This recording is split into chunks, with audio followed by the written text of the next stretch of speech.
Faster development. Oh, allows faster rank ups, reducing the time required by half. Yeah, let's take a look at my advisors first, right?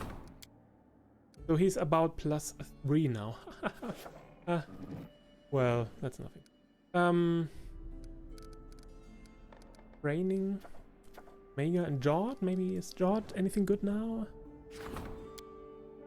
About as good, but I don't really need Harem anywhere else, do I? Can just... Reganga would be a better general by now. Okay. He's same. The same.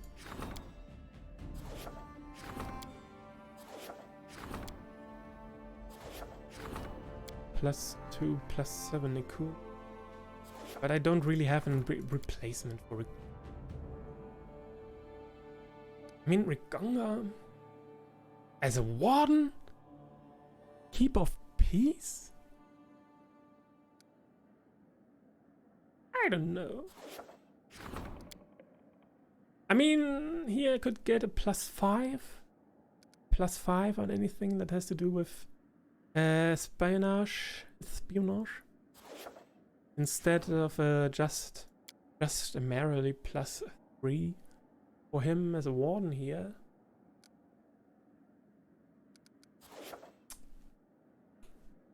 Well, the visitor waits in the castle. Yeah, I'm sure. We're definitely going to faster development. This is very important. Start the project. And who's in our castle?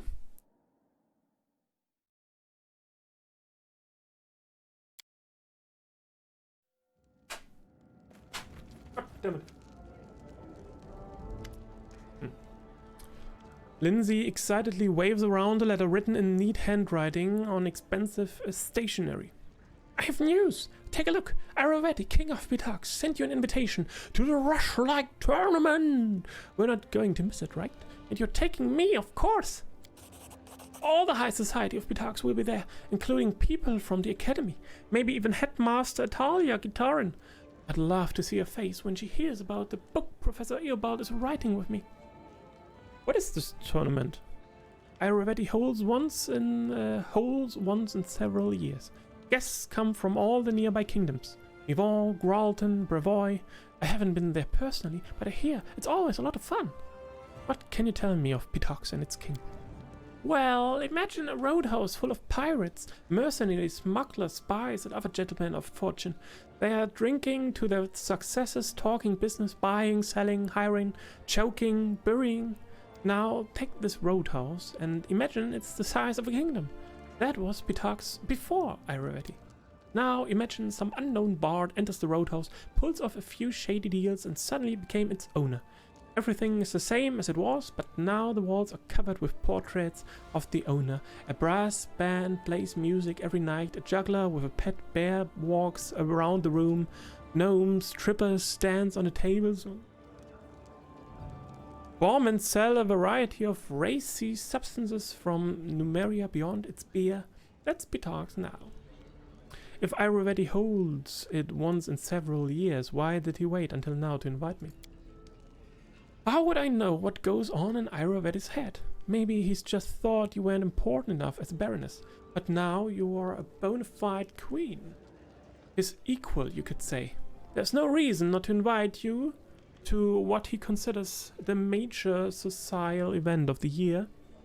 Are you sure this isn't a trap? It's certainly possible. There's definitely some catch here.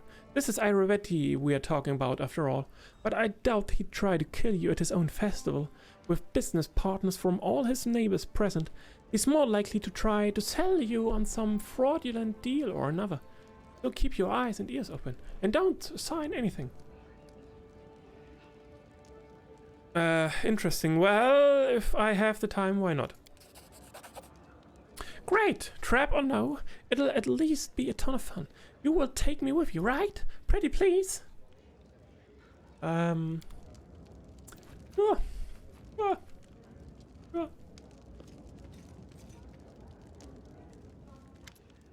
Miri. Come to the tavern after the council. We need to talk. About my damn tribe and Nilak. And about the ghost. Will you come? I will wait. I will try not to get drunk. But I really want to.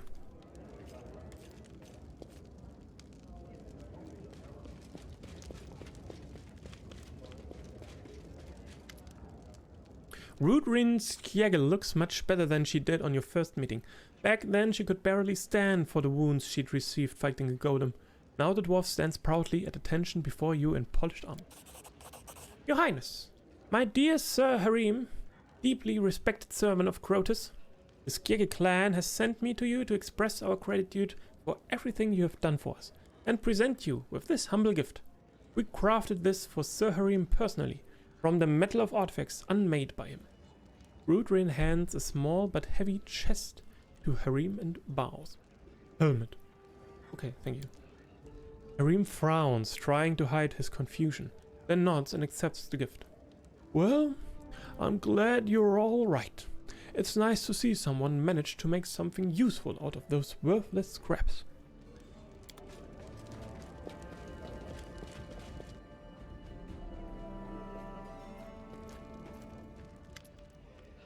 Octavia, remember those books from Maestro Janish's study? We'd hoped to find something about our past in them. Well, we did, and I'm kind of sorry we looked. We actually found something, but it's sensitive conversation. We'll wait for you in the palace garden near the viewing... We have a palace garden? Near the viewing point. Since when do we have a palace garden? No matter what curses the denizens of the First World cast upon you, no matter what cruel tactics they use, you repel them all with valor. Bravo, Your Highness. Accept this humble gift as a sign of gratitude from your subjects. Lindsay chuckles carelessly. Whatever Nyrissa has planned, I'm sure we can handle it. Each of her attacks is stronger than the last, but we are getting stronger too. Christian whisper is barely audible. In any case, it won't be long. Can we use the portal on the bald hilltop to get to the First World and battle Nyrissa? Alas, not yet. The passage between worlds is not reliable. We can't be sure of where it will take us, or if it will activate at all. Such is the nature of unstable First World portals. Such a portal is unreliable even for denizens of the First World. We only see a small portion of the hordes that Nyrissa sends through the portal to attack us. Nyrissa doesn't care what happens to the countless who go missing. However, with each attack the portal becomes more and more stable. I would imagine that soon the passage will become a steady bridge between Golarion and the First World. We only need to wait for that moment to attack. Why do you think the attacks keep getting more dangerous? Isn't it obvious, I mean, they're getting stronger and stronger. I think Nyrissa has been playing with us. If she attacked at full strength a few years ago, when the barony of Marrakesh was still in the cradle, we couldn't possibly have endured. I bet she still needed to keep us alive for something. But now that we've lost our usefulness, she decided to finish us off. I have a different theory. This curse from the bald hilltop is an unstable portal, a bridge between Golarion and the First World. And the more it's used, the more firmly anchored it becomes, which allows Nyrissa to send through more and more powerful armies. I think both of you are right. The stability of the portal does play an important role in the increasing power of Nyrissa's attacks. However, it is true that she allowed the barony of Marrakesh to get on its feet, at least when it was newly formed. How soon until Nyrissa is able to bring the full power of her army down upon us? I'd assume her strength has nearly reached its peak. We might not be there yet, but the next assault will surely be especially dangerous. We must prepare for Nyrissa's next attack. We will prepare well, just let her try to come at us again. We will beat her back to where she came from. I'll cap our victory by writing a song about her, a really funny and embarrassing one. Everyone in the First World will be singing it for her. Well, let's see about that. Let's see about Aravetti, that. King of Pitax, invited our queen to a tournament. But why? A demonstration of neighborly amiability, perhaps? Unlikely. The ruler of Pitax was renowned for his devious guile. A song? A nice song. Yes, Quackity. Yes. Alright. The Reforged Blade. Rush-like tournament.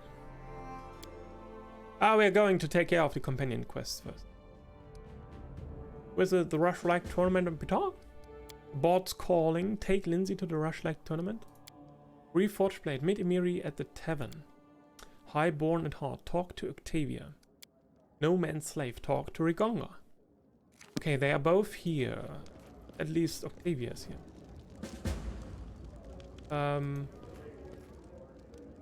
Right? You should be here.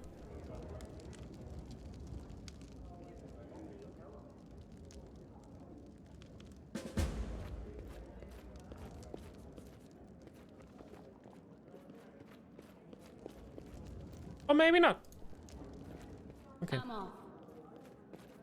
I'm going to talk to Emiri first. At the tavern.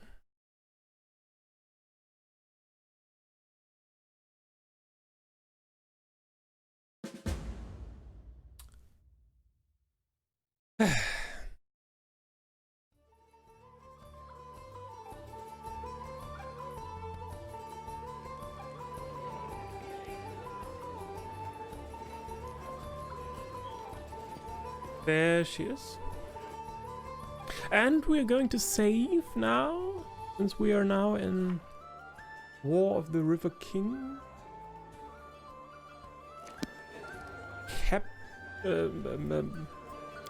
Chapter. War of the River King. Save. Yeah. Didn't really did that before. Didn't really do this before. Remember that evil spirit who haunted the 6 bears? The one who we drove away? Well, don't think I'm crazy, but he visited me in a dream. Says I'm a thief because I stole his sword. Remember? That big one. Armok broke it. Also, says he has all my tribe as hostages. All of them, Nalek too. Says they will be dead if I don't return the sword. Did you really steal that sword from a giant? Well, oh, no need to lie now. I found it. I lied to everyone I took it in battle. That giant was dead for a long time. How could I know he would want his old piece of iron back? Does he know that his sword is broken? He knows. I saved the hilt. The ghost tells me to forge a new blade. He even said how to do it. There's a whole ritual. Where is he keeping your tribe? He said, first I have to fix the sword, and then he would tell me where my tribe is. I'll see what I can do. I understand. The repair will cost a lot. I never held no such amount in my hands, but Nilek... The barbarian shakes her head in grief, reforging the sword. Okay, yeah, repair the sword. How? Repairing a magical sword costs a fortune, but that's the price the ghost set on the lives of Amir's tribe, including her best friend Nile. Yeah, but who?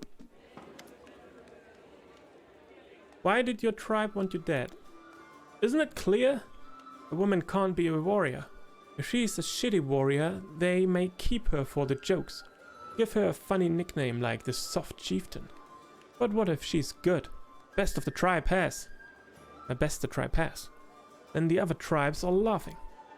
That's why they, you know. But it's a taboo to spill kin's blood, so they had to do it without doing it. Feed me to giants, what a plan.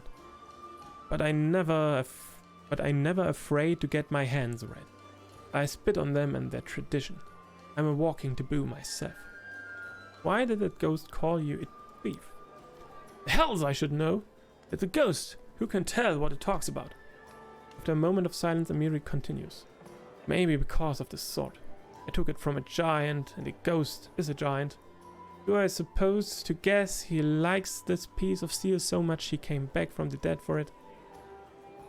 It seems you and Nilek are close. You don't know half of it. Only she and the whole damn tribe could understand me. She not a warrior like me, but her spirit is strong. And she's smart. Smarter than any chieftains ever. Okay. So who's going to reforge this blade then? Repair the sword. Maybe the world map will tell us. Or maybe we find someone that may. Where? Or maybe there's even a whole project in our kingdom management screen for it.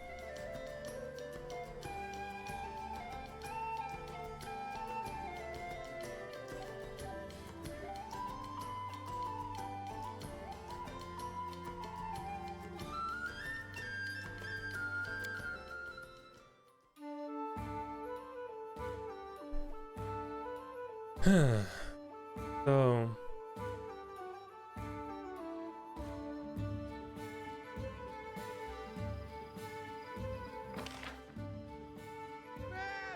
talk to some of our vendors. Can I walk? Doesn't show it on the map. Wordle! Oh, I could ask them just, okay. That's not necessary.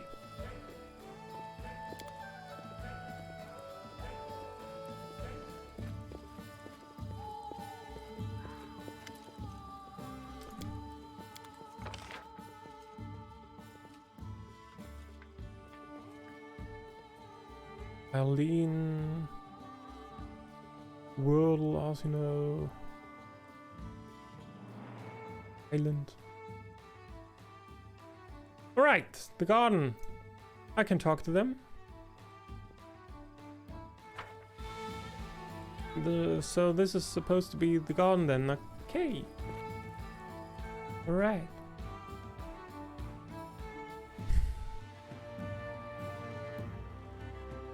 Saving. Octavia pensively fiddles with a small metal trinket while she waits. It takes her a moment to notice you as you approach. Oh, hi. It seems we haven't been properly introduced. Allow me, Octavia della Fiorni, heir to a noble title, a family manor, even a coat of arms with a motto. With a sad smile, Octavia shows you the trinket she was playing with.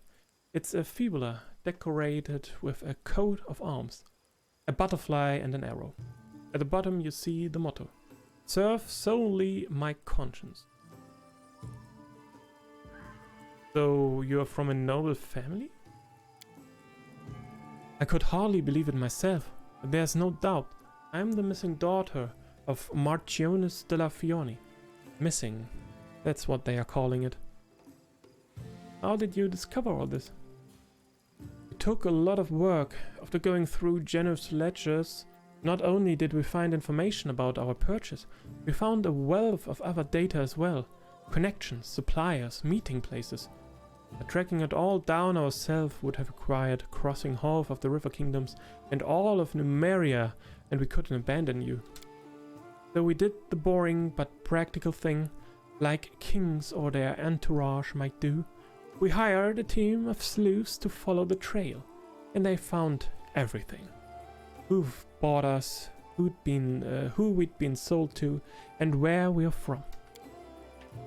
Finding my family was relatively easy. The Marchioness was already looking for me herself. They just needed to put a few pieces together to realize I was the missing heir of the Della Fiorni family. On the other hand, Rex's tribe had to be found with a looking glass, but it's no matter. We certainly paid them well for their trouble. Yeah, what about Rigonga? Did you learn anything of his past? Yes, but he'll tell you everything himself. Do you know where to find your family? There isn't one, really. The Della Fiorni family was waning before I was born. My mother's the last one. She's living in Pitax, in a small town house. I'm going to pay her a visit, and I'd like you to accompany me. As you wish, Your Excellency. It would be an honor to serve you on this excursion. Octavia looks at you, confusion written across her face. At first, she seems a little offended, but a moment later, she's bent in half with laughter. Excellency! Oh, I can't. My Excellency. A high-born marchioness of the highest rank. Phew. Octavia wipes tears of laughter from her eyes. Don't make me laugh so hard. Just look at me. Devils take me, what kind of marchioness am I? You don't think I'm going to Pitarch's to inherit a title, do you? It's like one of those awful teeny movies about a girl suddenly discovering she's a princess. Okay. But thank you anyway. The title's not important, I just want to see my mother. Okay, yeah. Sure, we can arrange this, yes, sure. So we're going to talk to Rigonga next.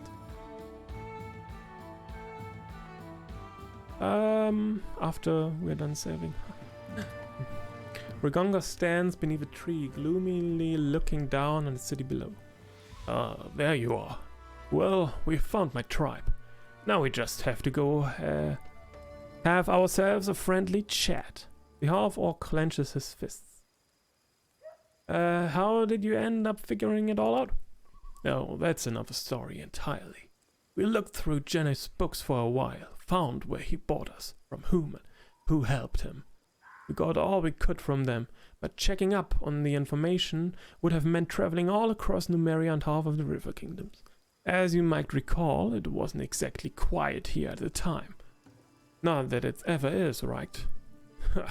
But you know we'd never leave you to clean a mess like that yourself. We ended up hiring a pretty brave crew headed by a good scout. We can't do everything ourselves, right? They pulled some strings, followed some leads, and figured everything out for us. Well, almost everything. Most important parts, Octavia and I will find out for ourselves when we pay our families a visit. And what about Octavia? Did you learn anything about her family? We did. Turns out she's... Stop, no, I'm shutting up. That's her used to tell you. Are you looking for revenge? Not sure what I want yet. Maybe, maybe not. Might be enough just looking at these freaks to be sure nature's punished them well enough without me. I am really just looking for some closure, that's all. So, who's your tribe? The sewer rats. Wait, no, that's not it. The crab lice? The threadbare moles? Man, I just can't seem to remember. Alright, the dung pigs. The half-orc gives you a lopsided grin. Fine, they call themselves the Sharp Fangs. And for good reason. Rigonga grins, displaying his teeth smaller than an orc's but still large and sharp. They have kids with orcs to strengthen their blood. Not bad, huh? They breed themselves like pedigree cattle. So I've really been sold twice. First by my orc sow of a mother who took some gold to push me and my brother out, never to see us again. Then my father chose which of us to keep and which to sell to the slavers. Treated like an animal my whole life. I'm surprised I'm not barking on all fours.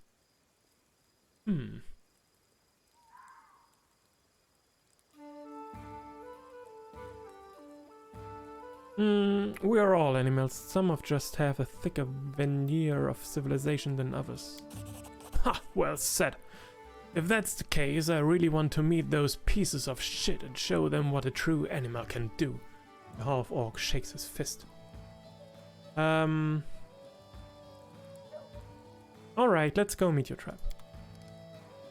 Alright. Meet Rigonga's tribe. So...